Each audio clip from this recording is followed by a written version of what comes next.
Hello friends, back to Republica class. Chapter हमारा inflation चल रहा था। पिछले क्लास में हम लोगों ने इकोनॉमी के इन्फ्लेशन यानी मुद्रास्फीति पर पूरे क्लास को हमने देखा कि मुद्रास्फीति क्या है, क्या कारण है, क्या प्रभाव है, क्या उसका उपचार ट्रीटमेंट है, वो सारी चीज़ों को हम लोगों ने डिटेल में देखा। तो अब आइए कि इन्फ्लेशन पर जो क्वेश्चंस बन सकता है, विभिन्न इसके डायमेंशंस हैं, क्या पॉसिबिलिटी होती है इस पर क्वेश्चंस बनने का, तो उसको हम लोग देख लें। ठीक है, तो आज हम लोग क्वेश्चंस की चर्चा करेंगे। उससे पहले एक महत्वपूर्ण बातें मैं बोल दूं कि जो भी इन्फ्लेशन पर नोट्स होगा, मटेरियल होगा, कंटेंट होगा, वह आपको रिपब्लिका IAS के ऐप पर अवेलेबल हो जाएगा PDF फॉर्मेट में, और इसको आप लोग अपने मोबाइल के प्ले स्टोर में जाकर के रिपब्लिका IAS को इंस्टॉल कर लेंगे।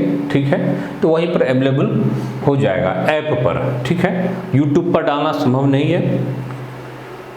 पिछले क्लास में चैप्टर को हम लोग देख चुके हैं कि इन्फ्लेशन क्या है, इसकी क्या परिभाषा है, कितने टाइप्स के इन्फ्लेशन होते हैं, क्रीपिंग से लेकर ग्लैपिंग और हाइपर और स्ट्रक्चरल, स्टैगफ्लेशन, डिफ्लेशन, सारी चीज़ों को हम लोग देख चुके हैं। कारण क्या है मुद्रास्फीति का, कैसे मांग आधारित, पूर्ति आधारित, इस सारे चीज़ों को हम लोग देख चुके हैं। फिर इसके बाद मुद्रास्फीति को नियंत्रित करने का क्या तरीका है, कंट्रोल करने का, इसमें मौद्रिक नीति से लेकर के राजकोषीय नीति, अन्य उपाय आदि को हम लोग देख चुके हैं डिटेल में, और इस पर आप लोगों को sufficient material available Republica app पर अवेलेबल हो जाएगा।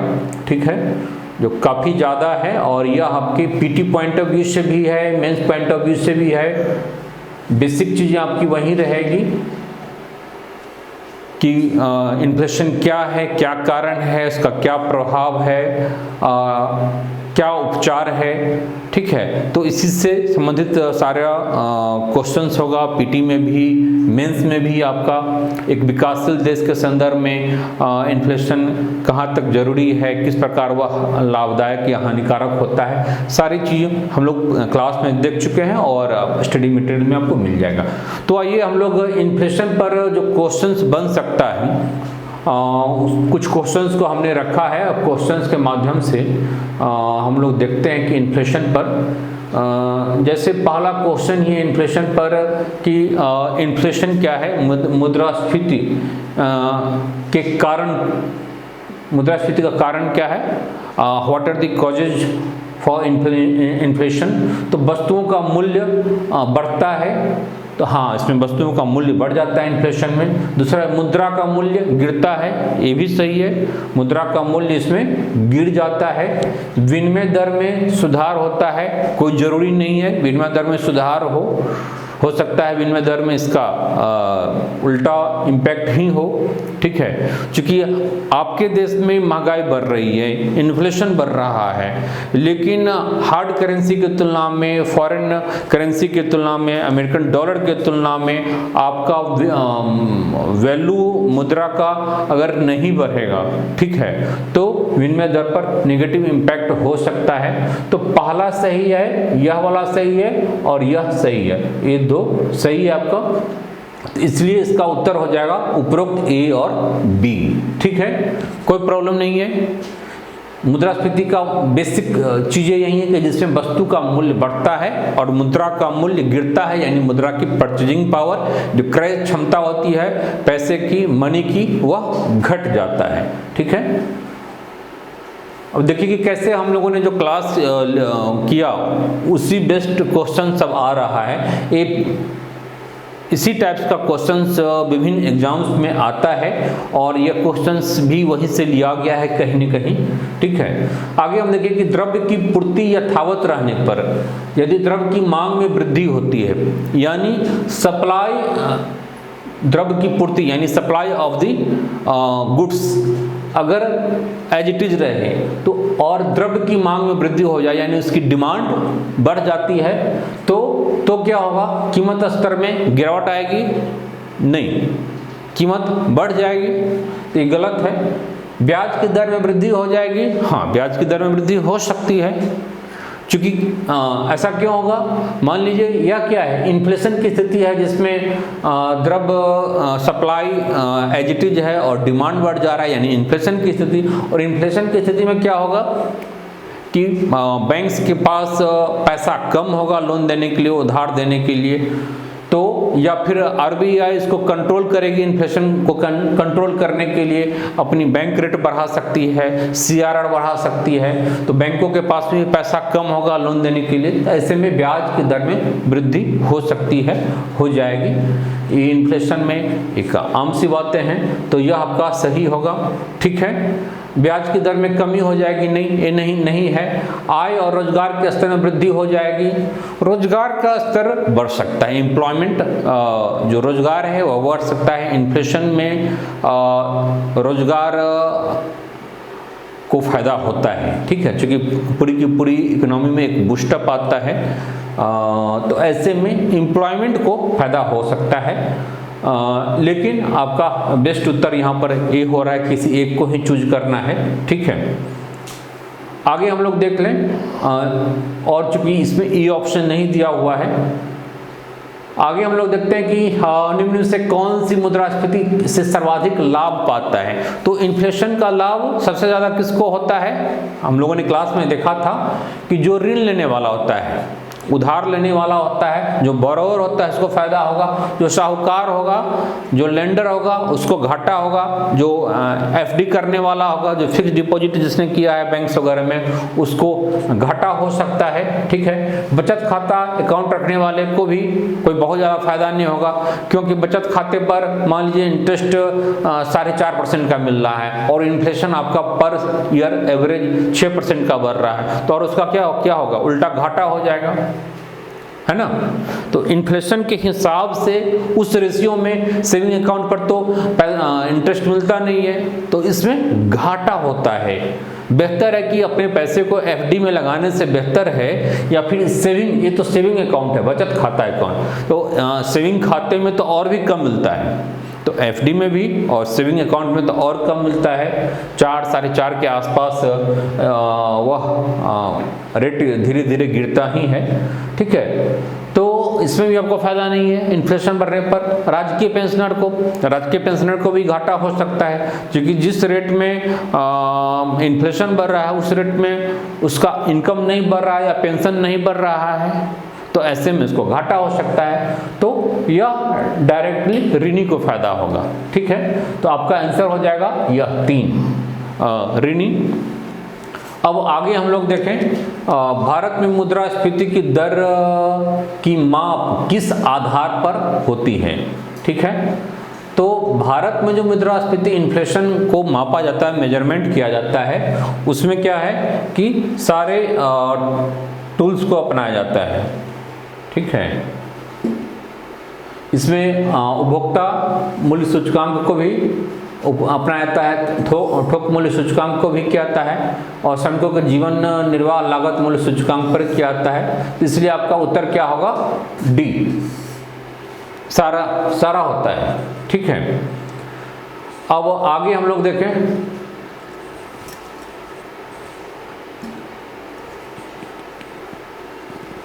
आगे हम लोग देखते हैं, आगे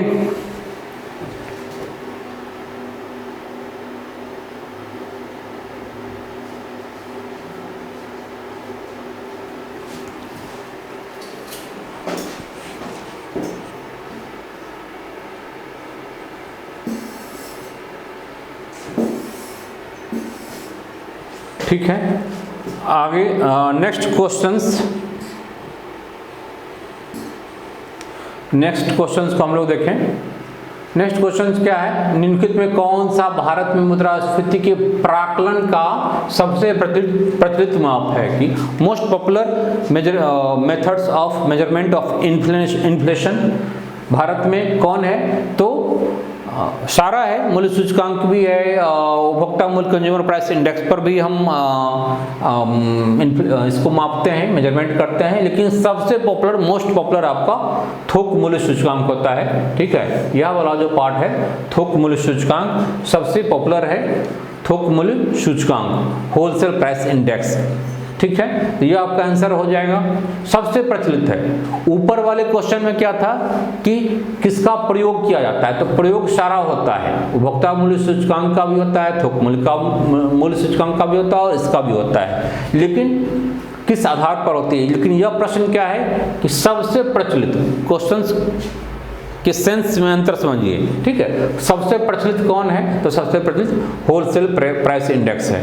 और फिलिप्स वक्र किनके मध्य के संबंध को व्यक्त करता है, तो फिलिप्स वक्र क्या है, मुद्रा स्फीति एवं बेरोजगारी के बीच संबंध को दिखाता है। कहता है कि दोनों के बीच में विपरीत विलोम रिलेशन होता है, पॉजिटिव रिलेशन होता है। मुद्रास्फीति बढ़ती है तो इसका फायदा रोजगार को होता है, यानी मुद्रास्फीति बढ़ेगी तो बेरोजगारी का दर कम होगा। तो इसका जो ग्राफ बनेगा वह क्या होगा, धीरे धीरे गिरेगा। मुद्रास्फीति एक तरफ बढ़ रही है तो बेरोजगारी की दर घट रही है, ठीक है।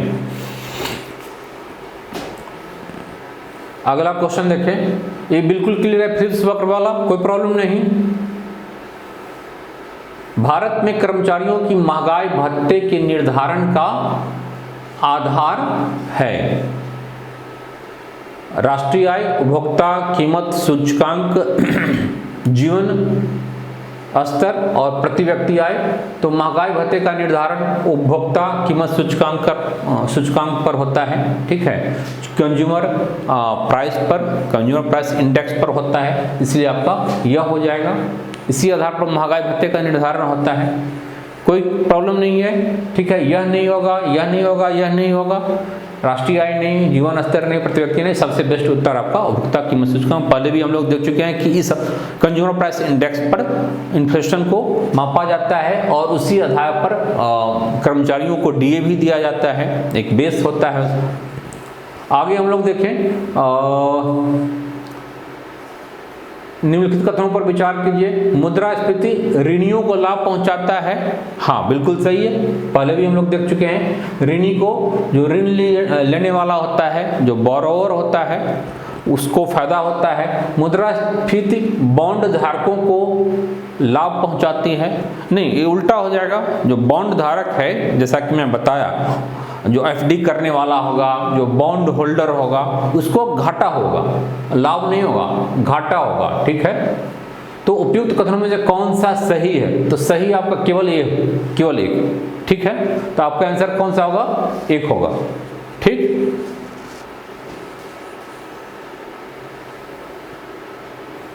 अब नेक्स्ट क्वेश्चंस को हम लोग देखें।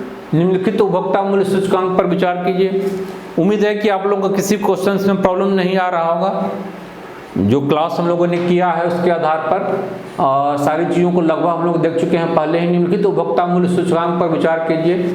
औद्योगिक श्रमिकों के लिए उपभोक्ता मूल्य सूचकांक, कृषि श्रमिकों के लिए उपभोक्ता मूल्य सूचकांक और ग्रामीण श्रमिकों के लिए उपभोक्ता मूल्य सूचकांक, शहरी गैर श्रम कर्मचारियों के लिए उपभोक्ता मूल्य सूचकांक, ठीक है। प्रश्न क्या पूछ रहा है कि उपयुक्त सूचकांकों पर विचार कीजिए और केंद्रीय सांख्यिकी संगठन सीएसओ द्वारा किया जाता है, यानी केंद्रीय सांख्यिकी संगठन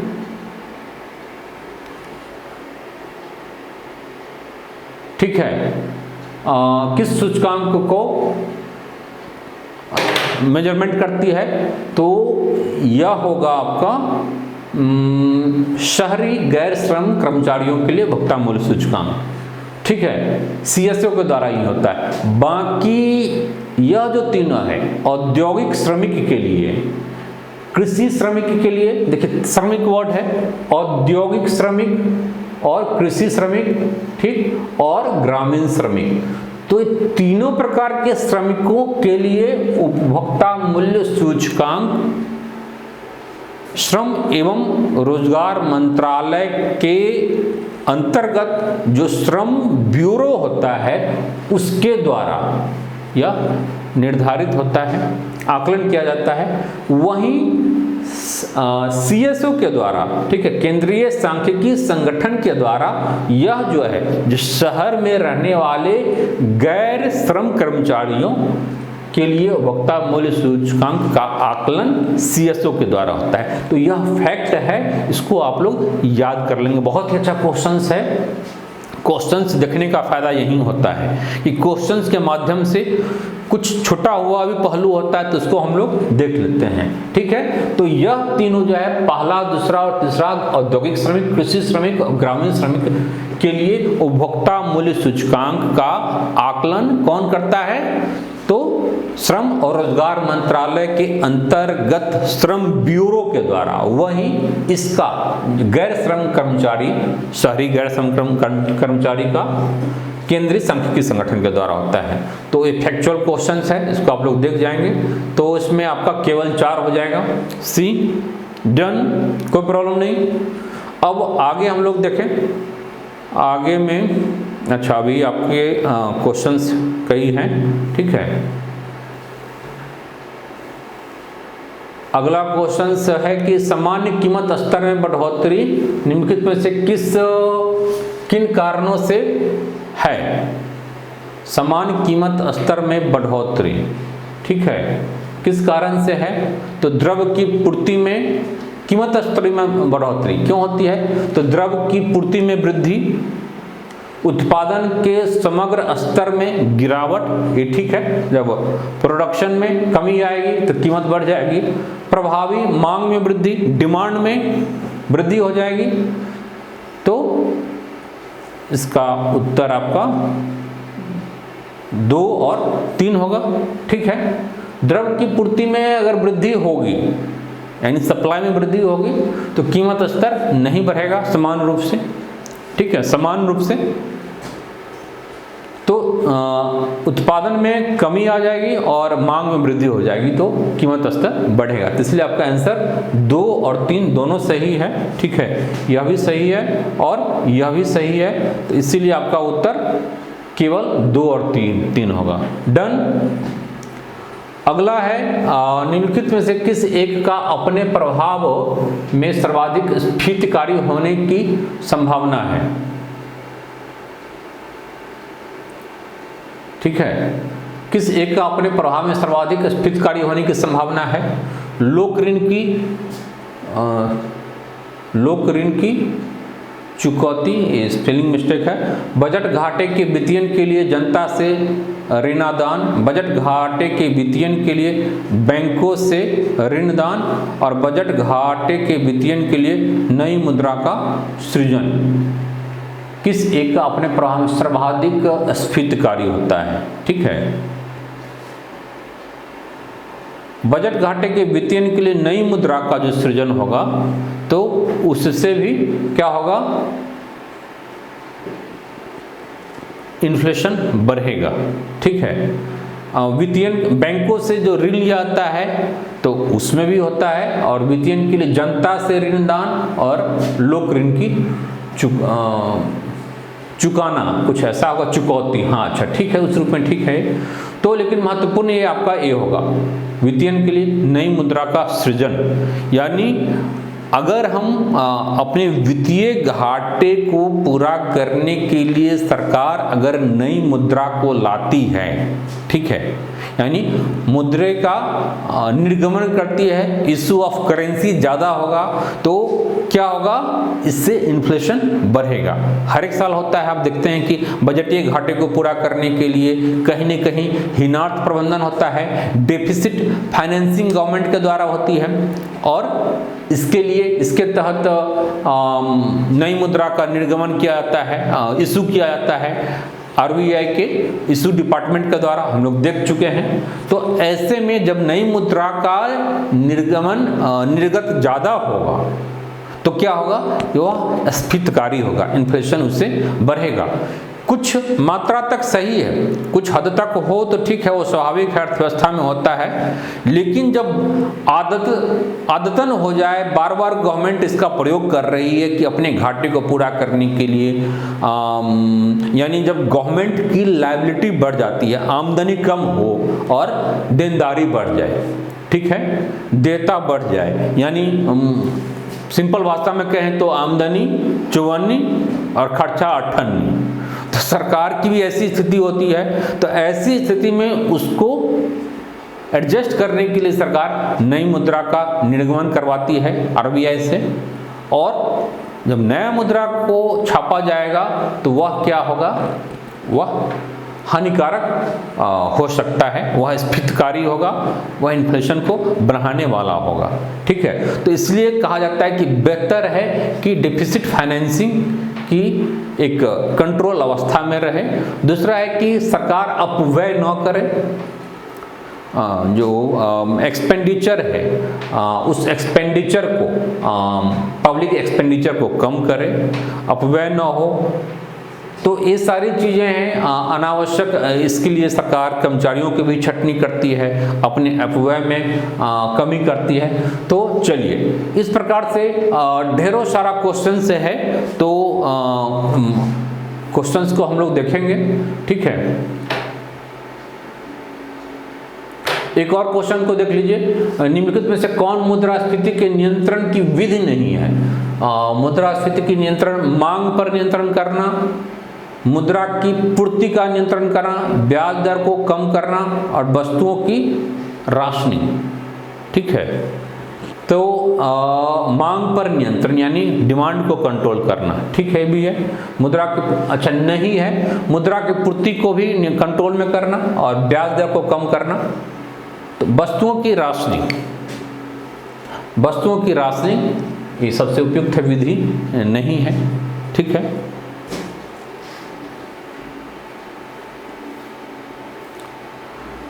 तो आज हम लोग क्वेश्चंस, इस पर तो बहुत सारे क्वेश्चंस बनने की पॉसिबिलिटी है, लेकिन सबसे इस क्वेश्चंस के माध्यम से बहुत सारा डायमेंशंस आप लोगों का क्लियर हो गया। ठीक है, अब बाकी क्वेश्चंस को हम लोग अगले क्लास में देखेंगे। आज हम लोग यहीं रहने देते हैं। ठीक है, और मनी और बैंकिंग पर भी मैं क्वेश्चंस को करा दूंगा, और एक क्वेश्चंस का भी PDF आपको फॉर्मेट में, PDF फॉर्मेट में मिल जाएगा ऐप पर। ठीक है, तो उम्मीद है कि आप लोगों को कोई प्रॉब्लम नहीं आई होगी। क्लास को आप लोग, सारे क्लास को अच्छे ढंग से आप देखेंगे, उसको एक बार नहीं 2 बार देखेंगे, 3 बार देखेंगे। ठीक है, और सारे डायमेंशंस को अच्छे ढंग से कवर करेंगे ताकि किसी क्वेश्चंस को करने में कोई प्रॉब्लम नहीं हो। ठीक है, अगला क्वेश्चन क्लास में मनी एंड बैंकिंग पर लूँगा, तो उसको भी आप लोग अच्छे ढंग से देख लेंगे। Okay, bye.